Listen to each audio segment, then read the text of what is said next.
آ رہا ہے کہ جو ملتی ہیں دو بہت مشہور ہے، تیسری ذرا ایک شاذ رائے ہے، لیکن یہ کہ بہرحال جو بھی میں چاہتا ہوں کہ آپ کے علم میں آ جائے۔ قدر سے مراد ایک تو یہ ہے کہ یہ تقدیر الامور، یہ رات وہ ہے کہ جس میں ایک سال کے لیے مقادیر اور تقدیروں کا تعین ہے۔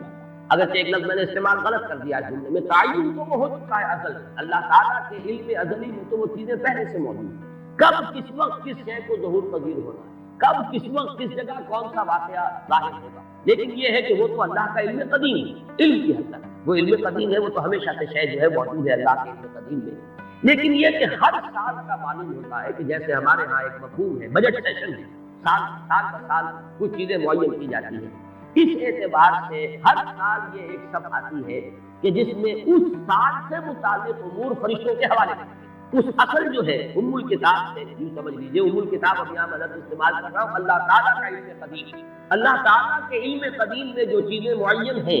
جو آنے والے سال کے لیے جو حالات، حوادث، واقعات جو بھی ظہور پذیر ہونے ہیں، ان کے بارے میں اللہ کے جن فیصلوں کی تنفیذ ہونی ہے وہ حوالے کر دی جاتی ہیں فرشتوں سے کہ وہ ان کو تنفیذ، یہ گویا کہ تقدیر کی رات لیلۃ القدر، یعنی وہ رات جس میں تقدیر الامور تمام معاملات جو ہیں ان کا معاملہ طے کر دیا جاتا ہے،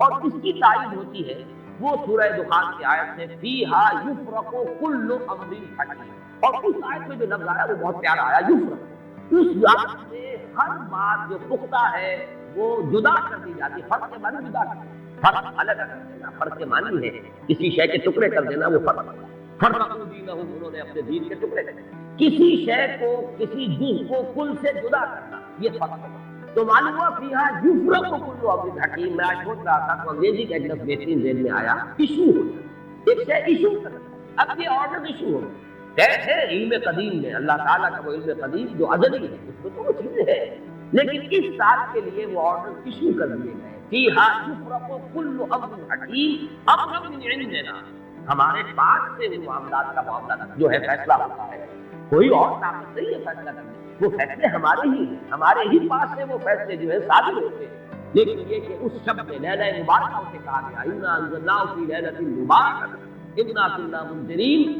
فیہا یفرق کل امر حکیم امرا من عندنا انا کنا مرسلین، وہ ہمارے پاس سے وہ فیصلے جو ہے وہ صادر ہو کر اور حوالے کر دیے جاتے ہیں، گویا کہ آپ کہتے ہیں آرڈر ایشو ہو گئے، آپ کے تبادلے کے یا آپ کی ترقی کا جو حکم ہے ایشو ہو گیا۔ تو یہ گویا کہ یہ ایک سال کا معاملہ، اور اس کے ساتھ یہ نوٹ کر لیجیے قرآن حکیم میں معلوم ہوتا ہے کہ اللہ تعالیٰ کے ہاں سے یہ فیصلے جو ہیں قضاء و قدر کے اور جو بھی اللہ کے احکام ہیں ان کی تنفیذ تدبیر امر، اس کے لیے بھی کئی لیول ہوا ہے۔ چنانچہ سورہ سجدہ میں جو فرمایا گیا وہ تو یہ ہے کہ 1000 سال کا معاملہ طے ہو جاتا ہے، یدبر الامر من السماء الى الارض ثم يعرج الیہ فی یوم کان مقدارہ الف سنۃ مما تعدون، تمہاری تعداد اور تمہاری گنتی اور تمہارے حساب اور تمہارے تقدیر سے جو 1000 سال بنتے ہیں، اللہ تعالیٰ کی تدبیر امر اس کے حساب سے ہوتی ہے، اور پھر اس کی تکمیل کے بعد پھر ملائکہ جو ہے اس کی جو رپورٹ ہے وہ لے کر اللہ تعالیٰ کے حضور میں حاضر ہے۔ یہ کہا جا سکتا ہے کہ جیسے ہم یہ سمجھتے ہیں کہ 7 آسمان، ان 7 آسمانوں کے ساتھ اللہ تعالیٰ کا یہ جو تدبیر امر کا معاملہ ہے کہ جو سمائے دنیا ہے اس پر وہ سالانہ ایشو ہو گئے ہو احکام قضاء و قدر کے، اور وہی ہے کہ جو پھر اس سال کے دوران ان کی تنفیذ ہو جائے، اور اگر اس سے آگے 100 برس کی کوئی پلاننگ ہے تو وہ دوسرے کہیں آسمان پر، اور اس سے اوپر اگر کوئی 1000 برس کی پلاننگ ہے تو وہ اس سے کہیں اوپر کے آسمان پر، اور اگر اس سے اوپر 10,000 برس کی جو پلاننگ ہے تو اس سے اوپر کے آسمان پر۔ یہ سارے معاملات غیر ممکن ہیں، یہ عالم امر کی وہ باتیں ہیں جن کو صحیح طور پر سمجھنا ہم صرف اشارات کے حوالے سے کوئی دنیا کا تصور قائم کر سکتے ہیں کہ قرآن ایک طرف یہ کہہ رہا ہے یدبر الامر من السماء الى الارض ثم يعرج الیہ فی یوم کان مقدارہ الف سنۃ مما تعدون۔ سورہ معارج میں یہ بھی ہے تعرج الملائکۃ والروح الیہ فیہا، اس میں فی یوم کان مقدارہ 50,000 50,000 برس کا بھی ہے۔ تو ہو سکتا ہے کہ ان تمام مختلف درجہ بدرجہ جو تدبیر امر کے فیصلے اللہ کی طرف سے حکمت الہی اور علم الہی سے جن چیزوں کا کہ ایشو ہو رہا ہو، جس کے احکام صادر ہو رہے ہو، وہ بھی درجہ بدرجہ ہو، اور یہ جو ہے سمائے دنیا پر یہ ایک سالانہ جو ہے نظم اس کا قائم ہو، اور اس کے حوالے سے فرشتوں کو جو اس دنیا کے فرشتے ہیں جو یہاں پر تنفیذ امر کی جو خدمت ہے اس پر معمور ہے ان کے حوالے کر دیا جاتا ہے۔ تو ایک رائے میں نے عرض کی کہ قدر سے مراد تقدیر کہ یہ رات جو ہے تقدیر الامور کی رات ہے، تمام جو امور ہیں ان کے مقادیر، ان کی تعلیم، ان کے بارے میں اللہ تعالیٰ کے احکام جو ہے ان کا ایشو ہو جاتا ہے۔ ایک رائے یہ ہے کہ یہ قدر سے مراد ہے قدر و منزلت، اونچا رتبہ، علو شان، منزلت اور شرف۔ اب اس کی تائید ہوتی ہے، معلوم ایسا ہوتا ہے کہ یہ دونوں باتیں تو بیک وقت جو ہے مراد ہے، اسی لیے میں نے کہا یہ دونوں اقوال بہت مشہور بھی ہیں، اور میرے نزدیک یہ دونوں ہی اس میں یہ ذو معنی لفظ کے طور پر یہاں استعمال ہوا، یہ دونوں ہی مراد ہیں۔ یہ رات خود اپنی جگہ پر بھی بجائے خود، جسے ہم کہتے ہیں بجائے خود بھی بہت قدر و منزلت کی رات ہے، اور اس شب میں 1 سال کے معاملات جو ہیں وہ فرشتوں کے حوالے کرتے ہیں۔ اس اعتبار سے اس کو کہا گیا لیلہ مبارک، انا انزلناہ فی لیلۃ مبارک، یہ خود مبارک ہے، اس کے اندر برکت ہے، اس کے اندر عظمت ہے، اس کی اپنی شان بلند ہے، علو مرتبت کی حامل ہے یہ رات۔ یہ دو مفہوم جو ہے جب میں نے جیسا کہہ کیا یہ تو بہت کثرت کے ساتھ ہے اور یہی زیادہ مشہور بھی ہے، بلکہ ان کے ضمن میں دوسری بات کے ضمن میں ایک نکتہ طرازی کے درجے کی بات ہے، لیکن بات میں حسین ہے جو میں آپ کو سنا رہا ہوں۔ ابو بکر وراق جنہوں نے اس میں نکتہ پیدا کیا ہے کہ یہ لیلہ قدر اس لیے ہے لأنہ نزل فیہا کتاب ذو قدر علی لسان ملک ذی قدر علی امت لہا قدر۔ یہ تین انہوں نے قدر جمع کیے ہیں کہ یہ اس لیے اس کو لیلۃ القدر کہا گیا کہ ایک طرف تو یہ کہ اس میں وہ کتاب نازل ہوئی جو بڑی قدر و منزلت والی کتاب ہے، ثانیاً وہ اس فرشتے کی زبانی نازل ہوئی کہ جو بہت قدر و منزلت تھا، ذی قوت عند ذی العرش مکین مطاع ثم امین۔ پھر اس امت کے لیے اس کی تنزیل ہو رہی ہے جس کی بڑی قدر و منزلت ہے اللہ کے ہاں، اور شاید اسی وجہ سے وہ کہتے ہیں جناب وراق کہ شاید اسی وجہ سے لفظ قدر جو ہے اس سورہ مبارکہ میں 3 مرتبہ آیا، انا انزلناہ فی لیلۃ القدر وما ادراک ما لیلۃ القدر لیلۃ القدر خیر من الف شہر۔ لیکن جیسا کہ میں نے عرض کیا ہے یہ بس ایک نکتے کے حد تک ہے، دلچسپ نکتہ ہے، میں نے اس کا تذکرہ کر دیا ہے۔ ایک تیسرا مفہوم جو شاذ ہے جو لیا گیا قدر سے کہ قدر کا ایک مفہوم ہے تنگی کا، جیسے کہ سورۃ الفجر میں ہم پڑھ چکے ہیں فاما الانسان اذا ما ابتلاه ربه فاکرمه ونعمه فیقول ربی اکرمن واما اذا ما ابتلاه فقدر علیہ رزقه فیقول ربی اہانن۔ انسان کا معاملہ عجیب ہے کہ جب اس کا رب اس کا امتحان لیتا ہے، اسے آزماتا ہے، نعمتیں دے کر، عزت دے کر، تو کہتا ہے میرے رب نے مجھے عزت دے دی، اور جب اس کا رب اس کو آزماتا ہے اس پر رزق کو تنگ کر کے، تو وہ کہتا ہے میرے رب نے مجھے ذلیل کر دیا۔ تو یہاں پر جو تنگی کا مفہوم ہے قدر میں، تو ایک مفہوم یہ لیا گیا ہے کہ یہ لیلۃ القدر لیلۃ الضیق ہے، اور یہ اس لیے کہ اس زمین پر اتنی کثرت سے، اتنی کثیر تعداد میں فرشتے نازل ہوتے ہیں کہ تنگی پیدا ہو جائے۔ اب ظاہر بات ہے کہ یہ اس عالم ارواح کے ساتھ مناسبت رکھنے والے لوگ جن کی اپنی روحیں جو ہیں وہ اس درجے لطیف ہو کہ کسی مناسبت ان کو پیدا ہو گئی ہو، صرف ان کا ایک ادراک ہو سکتا ہے، باقی یہ کہ جہاں تک لفظ کا تعلق ہے اس میں اتنی گنجائش ہے۔ تو لیلۃ القدر کے 3 مفہوم ہوئے، جن میں سے 2 جو ہے پہلے وہ تو باہم جمع بھی ہو سکتے ہیں، ذو معنیین لفظ کی حیثیت سے اس کا استعمال ہو سکتا ہے۔ اس میں تمام مقادیر اور تمام تقدیروں کا گویا کہ اللہ تعالیٰ کی طرف سے صدور ہو جاتا ہے، ایشو ہو جاتے ہیں تمام احکام آئندہ سال کے۔ دوسرے یہ کہ یہ خود اپنی جگہ پر بڑی مبارک اور بڑی قدر و منزلت والی رات ہے۔ تیسری بات وہ ہے جو میں نے کیا ایک شاذ کی رائے ہے کہ اس میں فرشتوں کا نزول اس کثرت سے ہوتا ہے کہ زمین کے اندر اس کی وجہ سے جب جگہ کی تنگی ہو جاتی ہے، واللہ اعلم۔ اب اس کے بعد فرمایا وما ادراک ما لیلۃ القدر، یہ ما ادراک اور ما یدریک اس کے بارے میں بعض حضرات کی ایک رائے ہے کہ شاید اس سے پہلے اتنی وضاحت سے میں نے کبھی بیان نہ کی ہو، آج اس کو نوٹ کر لیجیے۔ عموماً تو مفسرین دونوں کا مفہوم ایک ہی ہے، یعنی آپ کو کیا معلوم، آپ کو کس نے بتایا، گویا کہ نفی ہے کہ آپ کا اندازہ نہیں ہو سکتا کہ وہ کیا شے ہے، وہ لیلۃ القدر کی عظمت کیا ہے۔ لیکن بعض حضرات نے یہ فرق کیا ہے کہ جب یہ فعل ماضی میں آتا ہے وما ادراک، اس میں مراد یہ کہ آپ کو خوب معلوم ہے، کیا ہی معلوم ہے آپ کو کہ اس کی قدر و قیمت کیا ہے، یعنی اس میں گویا کہ نبی اکرم صلی اللہ علیہ وسلم کے لیے نفی نہیں بلکہ اس بات ہے القارعہ وما ادراک ما القارعہ، القارعہ ما القارعہ وما ادراک ما القارعہ، گویا کہ اس بات ہوتا ہے کہ آپ کو خوب معلوم ہے کہ قارعہ کیا ہے۔ اسی لیکن یہ کہ جہاں ما یدریک آتا ہے وما یدریک لعلہ یزکا اور یذکر فتنفعہ الذکریٰ، جہاں فعل مضارع آئے گا وہاں پر حقیقت میں مفہوم ہوگا کہ یہ بات حضور صلی اللہ علیہ وسلم کے لیے آپ کو کیا معلوم، ہو سکتا ہے کہ وہ نصیحت اخذ کرتا، اس کو تزکیہ حاصل کر لیتا،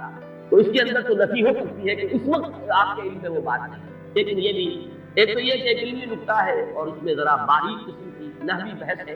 میں خود اپنا مقام یہ نہیں سمجھتا کہ اس قسم کی باریک نحوی بحثوں میں کوئی حتمی رائے آئی، دوسرے یہ کہ اس سے ہماری حد تک کوئی فرق واقع نہیں ہے۔ فرق اگر واقع ہوتا ہے تو محمد رسول اللہ صلی اللہ علیہ وسلم کے بارے میں واقع ہوتا ہے کہ اگر وما ادراک آیا ہے تو گویا کہ اس بات ہے کہ حضور کے علم میں وہ بات ہے، اور وما یدریک ہے تو گویا کہ اس میں نفی ہے کہ وہ بات حضور کے علم میں نہیں ہے۔ لیکن ہمارے لیے تو دونوں حالتوں میں نفی ہی نفی ہے۔ ہمیں کیا بات ہے، قاریات کی اصل حقیقت ہمیں کیا اندازہ ہو سکتا ہے، لیلۃ القدر کی اصل عظمت کا ہمیں کیا اندازہ ہو سکتا ہے، قرآن کی عظمت و فضیلت کا ہمیں کیا اندازہ ہو سکتا ہے۔ ہمارے اعتبار سے وہ بحث جو ہے وہ محض ایک اکیڈمک اور ایک علمی بحث بن کر رہ جاتی ہے، اس کا کوئی فرق واقع نہیں۔ اب اس کے بعد سوال پیدا ہوتا ہے کہ یہ رات جو ہے مخفی کیوں رکھی گئی، تعلیم کے ساتھ کچھ معلوم نہیں یہ رات کون سی رات ہے، اس کا جواب تو میں بعد میں دوں گا کہ اس میں جو آراء ہے مختلف، لیکن یہ کہ اس کو کیوں مخفی رکھا گیا اس پر کچھ پیاری باتیں ہیں جو مفسرین نے کہی ہیں۔ پہلی بات تو یہ کہ جتنی عظیم چیزیں ہیں ان سب کو مخفی رکھا گیا۔ قیامت کب آئے گی؟ آئے گی، یہ یقینی ہے۔ کب آئے گی؟ یہ تو امور میں سے ہے کہ جس کا علم نبی اکرم صلی اللہ علیہ وسلم کو بھی نہیں دیا گیا، جبرائیل کو بھی نہیں۔ چنانچہ حدیث جبرائیل میں واضح طور پر الفاظ موجود ہیں، وَمَا الْمَسْئُولُ عَنْهَا بِأَعْلَمَ مِنَ السَّائِلِ، کچھ معلوم نہیں ہے، سائل کو معلوم نہ مسئول، قیامت کب آئے؟ اب یہ عظیم حقیقت میں مخفی رکھا گیا اور اس کا خاص طور پر ذکر کیا گیا سورہ طٰہٰ، أَقَامُوا فِيهَا لِتُجْزَىٰ كُلُّ نَفْسٍ بِمَا كَسَبَتْ۔ اگر تعین کر دیا جاتا تو جو قریب کے زمانے کے لوگ ہوتے وہ تو خوب پھر محنت کرتے آخرت کے لیے، اور ذرا پھاٹنے والے ہوتے وہ ذرا تصاہل کرتے اس کے بعد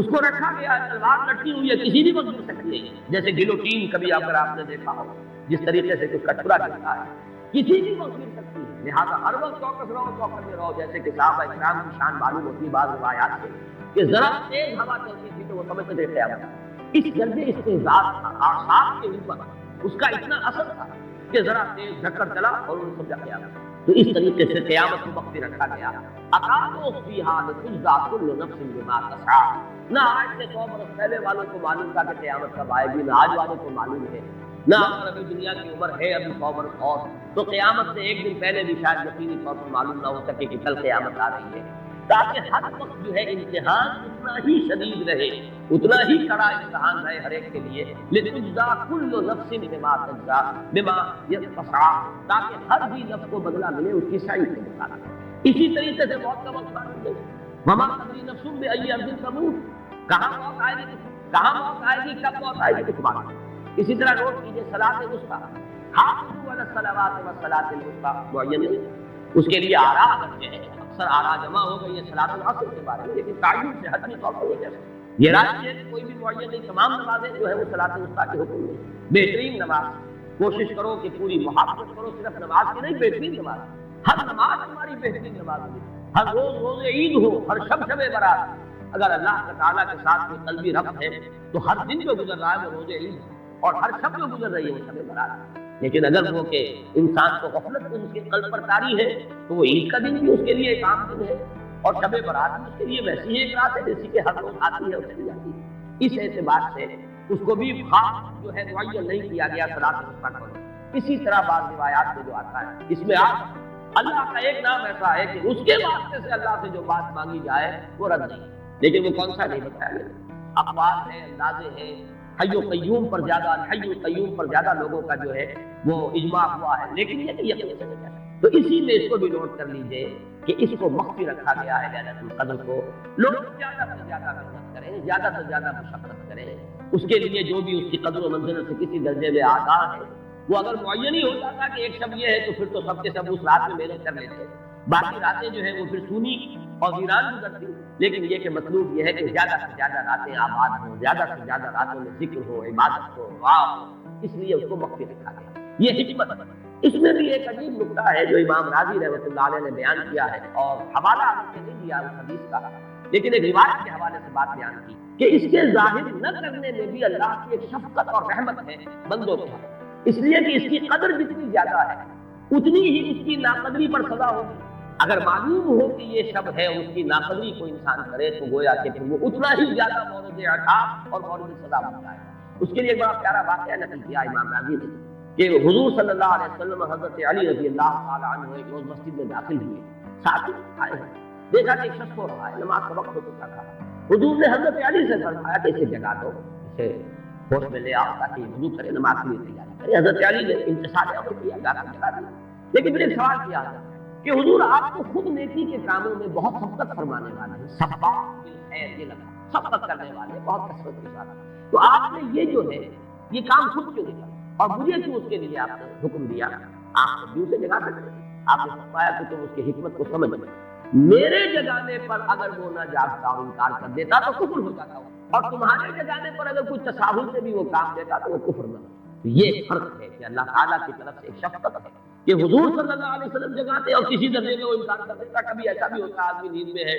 اور وہ کہتا جاؤ جاؤ میں مجھے آرام کرنے دو، تو اگر میرے ساتھ یہ معاملہ ہوتا تو وہ کفر کے درجے کو پہنچ جاتی بات، لیکن اگر تمہارے ساتھ یہ معاملہ ہو بھی جاتا تو اس درجے شدید نہ ہوتا۔ تو گویا کہ حضور نے اس شخص پر شفقت کے اعتبار سے یہ شکل اختیار کی کہ خود نہیں جگایا، بلکہ یہ کہ حضرت علی رضی اللہ تعالیٰ عنہ کو حکم دیا کہ اسے جگانا۔ تو یہ نقطہ کہ لیلۃ القدر کے اخفاء میں یہ بات بھی ہے کہ اگر اس کو عیاں کر دیا جاتا، معین کر دیا جاتا، تو پھر جو لوگ اس سے غافل رہتے پھر وہ بہت سخت ناقدری کا ارتکاب کرتے اور بڑی سزا کے متوجہ۔ اب آپ کو چھٹی بحث ہے کہ وہ رات کون سی؟ اگرچہ ایک رائے شاذ یہ بھی ہے کہ وہ رمضان سے باہر کی رات بھی ہو، لازم نہیں ہے کہ رمضان ہی کی کوئی شب ہے۔ اس میں چونکہ بعض حضرات نے ایک روایت کی وجہ سے یہ جسے ہم شب برات کہتے ہیں، لیلۃ البراۃ، یہ شعبان کی 15ویں شب، درمیانی شب، اور اس کے بارے میں ایک روایت موجود ہے حضرت عائشہ صدیقہ رضی اللہ تعالیٰ عنہا کی